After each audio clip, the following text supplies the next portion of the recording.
Assalamualaikum warahmatullahi wabarakatuh. Salam sejahtera kami haturkan bagi Anda semua. Saudara, keanekaragaman budaya Nusantara adalah perekat kuat bagi kelestarian kultur dan nilai budaya bangsa Indonesia. Hal ini tidak terlepas dari sejarah panjang perjalanan masa lampau hingga sekarang, di mana esensi yang ada di dalamnya masih dijaga keasliannya oleh anak bangsa ini dari satu generasi ke generasi selanjutnya.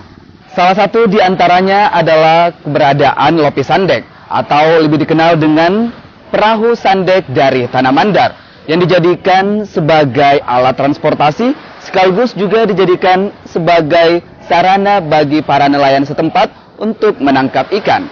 Nah, bagaimana sejarah dan eksistensi Lopi Sandek ini? Mari kita saksikan tayangan berikut ini.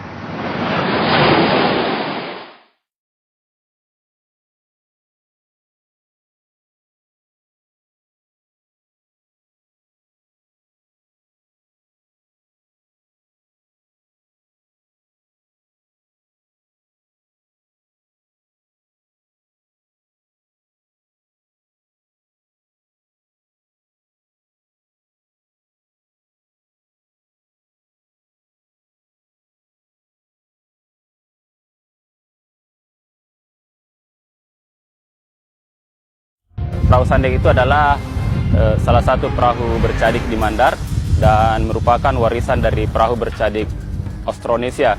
Di kawasan ini ada banyak perahu bercadik. Nah, salah satunya yang paling khas itu adalah perahu Sandek yang hanya ada di Mandar. Jadi perahu Sandek ini disebut Sandek karena layarnya yang runcing. Jadi dulu perahu Mandar itu ada yang layarnya segi 4, itu namanya perahu pakur. Nah, awal tahun 1900-an itu tukang perahu Mandar dan para pelaut itu dia mengadopsi dari perahu-perahu layar Eropa yang layarnya segitiga. Nah, layar yang segitiga ini karena runcing maka disebut Sandek. Menurut penelitian beberapa antropolog baik dalam maupun luar negeri, perahu Sandek itu adalah perahu layar tradisional tercepat di dunia. Jadi yang harus diingat adalah ini adalah perahu layar tradisional. Jadi kalau dibandingkan dengan perahu layar modern mungkin belum sampai melewati kecepatannya, tapi kalau perahu layar tradisional Sandek itu perahu layar yang tercepat. Mengapa Sandek itu bisa mencapai itu kecepatannya itu sampai 30 knot atau 25 knot? Karena perahu Sandek itu didesain untuk bisa mengejar ikan tuna. Ikan tuna kan apalagi sekarang kan banyak harus diekspor itu ya, harus dalam keadaan segar. Dari sisi filosofi ada kandungan-kandungan yang saya lihat ya, ada kandungan yang sangat mendalam yang perlu didalami, yang perlu dihayati betul oleh masyarakat Sulawesi Barat sehingga dia dapat menjadi seorang yang jujur, seorang yang mempunyai visi ke depan, seorang yang betul-betul dapat menghargai sesama. Dia betul-betul dapat mengikatkan dirinya kepada Tuhan dan kemudian bagaimana mengikatkan dirinya kepada sesama manusia. Saya melihat filosofi dari perahu Sandek itu dengan layarnya yang menjulang tinggi lurus ke atas, itu kan sebuah simbol bahwa orang Mandar itu mestinya jujur.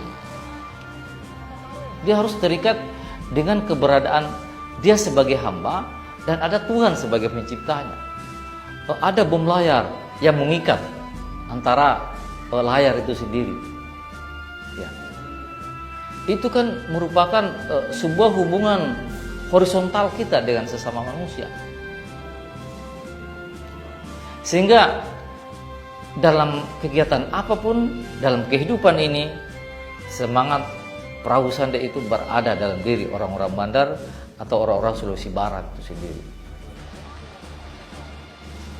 Sandek itu adalah alat yang dipakai oleh nelayan, itu yang dipakai baik nelayan dekat atau nelayan tengah atau nelayan jauh. Ya, itu rompong itu tiga macam rompong sebenarnya. Ada yang dekat, ada rompong tengah, ada rompong jauh.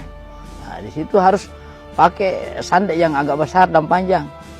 Dan dulu itu paling panjang, kita lihat sandek itu paling panjang. Paling panjang itu sampai ya 9 meter saja, itu panjang sekali itu. Rata darah dulu itu nelayan itu sandek. Ada dua macam. Ada sandek dipakai mapawaru bau. Nah, ada sandek dipakai mapawaru, ada juga sandek yang tetap dirompong. Jadi sandek yang cepat larinya itu dipakai untuk mapawaru, kan belum ada es. Belum ada es. Jadi ikan yang didapat itu langsung dilarikan itu perahu yang cepat.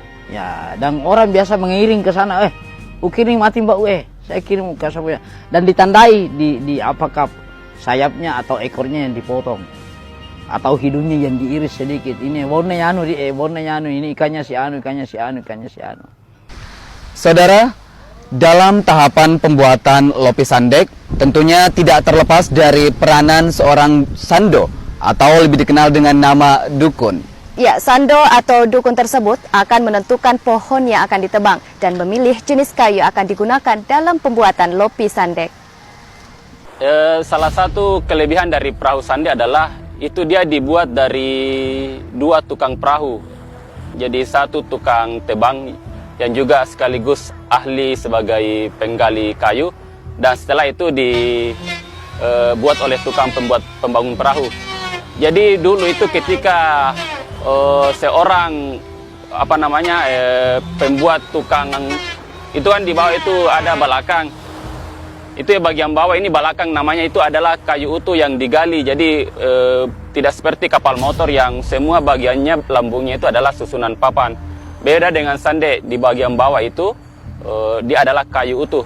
Nah dulu itu ketika masih banyak kayu di hutan dan banyak pilihan, misalnya saya seorang penebang kayu, ketika saya masuk hutan itu kan banyak pilihan. Jadi mereka itu menggunakan insting. Jadi misalnya ada hewan di situ, misalnya ada semut, pokoknya ada makhluk hidup. Jadi asumsinya adalah benda itu adalah benda hidup dan dia yang memanggil saya. Jadi beda sekarang kan ketika kayu-kayu berkualitas sudah sangat jarang, jadi hal-hal seperti itu sudah tidak dipraktekkan. Tapi tinggal bagaimana sekarang itu ya para tukang perahu mencari kayu yang penting ukurannya paling tidak 60 cm sampai 1 meter diameternya, dan tinggi itu ya paling tidak 20 meter. Nah, kayu-kayu yang ideal itu seperti tipulu, palapi, ada juga kanduruang. Ketika seorang penebang kayu sudah temukan kayu yang ideal, dia minta izin dulu ke penghuni hutan. Jadi cara minta izinnya itu dia memegang kayu tersebut, dia membaca mantra. Ya biasa dia ini saya mau tebang, jadi apa kira-kira bisa saya tebang ini pohon, dan terus kalau proses penembangan ini mengganggu saya minta maaf. Jadi itu ada ritual seperti itu. Nah setelah minta izin, ritual berikutnya adalah dia membaca mantra lagi. Setelah itu dia mulai menebang, perlahan-lahan dulu dia tebang. Nah itu ketika dia mulai mengayunkan kapak, itu ada serpihan kayu, dia jadikan itu sebagai jimat. Terus serpihan kayu kedua dia buang ke, ya kira-kira harapannya akan tumbang ke situ kayunya. Nah itu juga sebagai bentuk permisi. Jadi penghuni hutan ini ya tidak kaget seperti itu, dan mulailah ditebang. Jadi ritual pertama itu ya digunakan wase, itu sebagai formalitas saja. Nanti setelah itu ya penugasan berikutnya itu yang menggunakan gergaji mesin itu sampai tumbang perahunya. Jadi ada cara mengetahui bagaimana masa depan perahu ini. Kalau proses tumbangnya itu seolah-olah melompat, ya itu perahu bagus katanya. Tapi kalau tumbangnya jelek, apa itu sudah tanda-tanda bahwa perahu nanti yang akan dibuat ini tidak begitu bagus. Jadi ya, tapi karena sekarang sudah sangat jarang kayu ya, apapun tanda-tanda itu ya tidak terlalu diperhatikan lagi. Nah setelah kayu tumbang, diukur. Sesuai yang panjang perahu yang diinginkan, ya sesuai itu balakangnya diukur itu sedemikian rupa. Terus dibuat garis untuk menggali kayu. Menggali kayu itu paling tidak butuh, kalau dulu itu butuh waktu 2 minggu ya, tergantung juga kalau banyak yang membantu untuk menggali ya bisa lebih cepat. Menggunakan itu ada cangkul kayu sama kapak dengan parang. Nah, setelah dibuat sedemikian rupa, nah ini harus bentuk, ini namanya balakang, itu harus sempurna juga karena itu sangat menentukan model perahu nanti. Jadi kalau bentuk galiannya tidak bagus, bengkok-bengkok, itu akan mempengaruhi perahu sande yang akan dibuat nanti. Jadi makanya saya bilang tadi ada dua ahli di sini, ada yang ahli menggali balakang sama yang membuat sandek. Nah setelah itu selesai 2 minggu, kita tunggu sampai kering. Keringnya itu ya paling tidak minimal 2 bulan.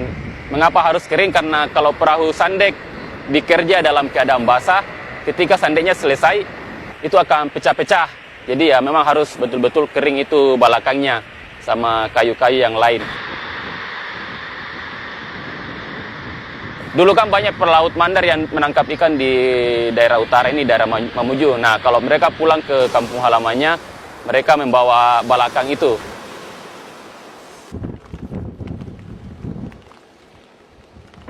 Balakang itu kita tarik menggunakan kapal motor.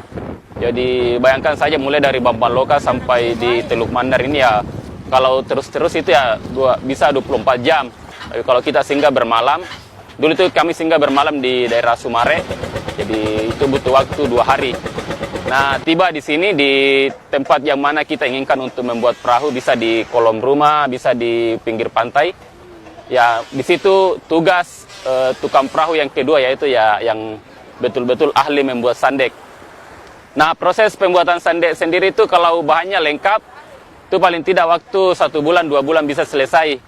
Jadi sandek, bahan kayu untuk sandek itu relatif tidak terlalu banyak karena ini cuma butuh papan panjang yang misalnya kalau tidak salah itu sekitar 8 lembar.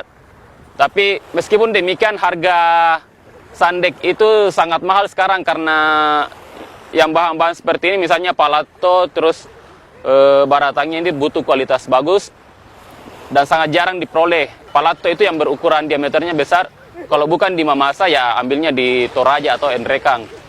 Di misalnya ya di daerah asalnya di Toraja atau di Mamasa itu kan harga bambu patung itu ya 50.000, 100.000. Tapi kalau tiba di sini ya bisa sampai satu pasang itu bisa sampai 1,5 juta, 2 juta. Jadi memang mengapa bisa mahal karena transportasinya ke sini yang cukup sulit. Selain menentukan jenis kayu yang akan digunakan, masyarakat Mandar juga melakukan semacam ritual adat dengan maksud untuk keselamatan dan rezeki yang akan didapatkan. Saudara, penasaran ingin mengetahui bagaimana prosesi ritual tersebut dilakukan? Berikut adalah tayangannya untuk Anda.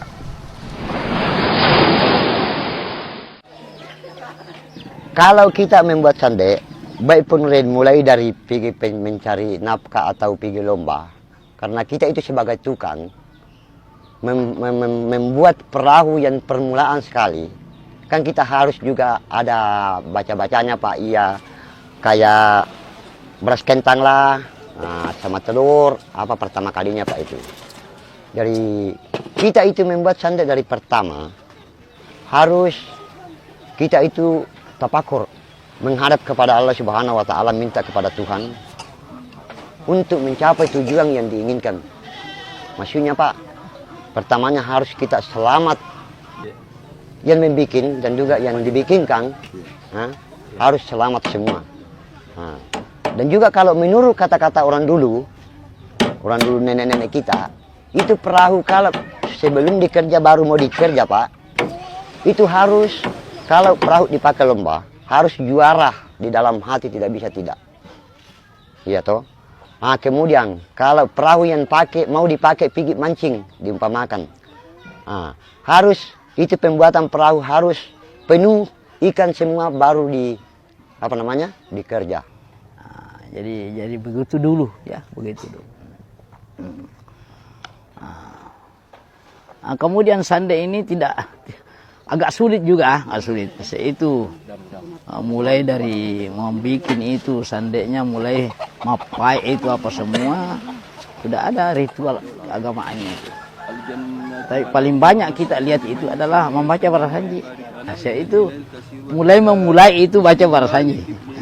dengan songkol yang 3 macam itu, putih, hitam, dan merah. Nah, dan setiap songkol itu ada telur di atas. Ada telur di atas ya. Ya man tanassab hirati wa sifatil ahadiyah an ayyakuna lahu fiha narair wa ashba ya man tabarrada bil baqa'i wal qidami wal asaliyah ya man la yurja ghairuhu wa la yu'awwalu ala siwa ya man istadal anam ila qudratihil qayyumiyah wa arsyada bi fadlihi man istarsyadahu wasada nas'aluka Allahumma bi anwarikal qudsiyah allati asad min zulumati syakki dujab. Makna yang songkol 3 macam itu katanya itu Allah mencintai yang kancil. Ya, mencintai yang kancil. Maka Rasulullah SAW itu selalu 3.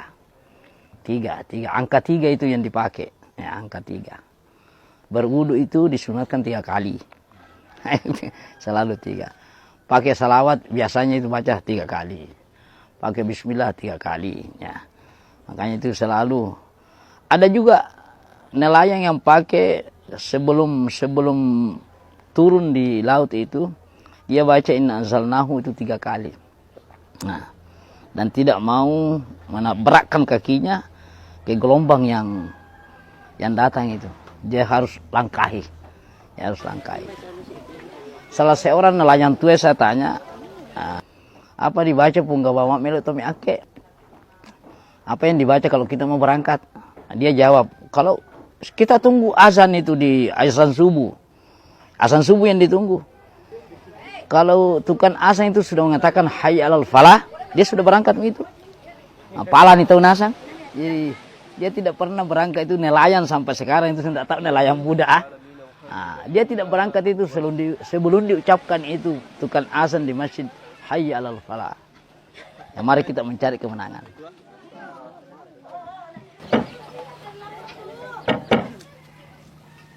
Ya Mumi.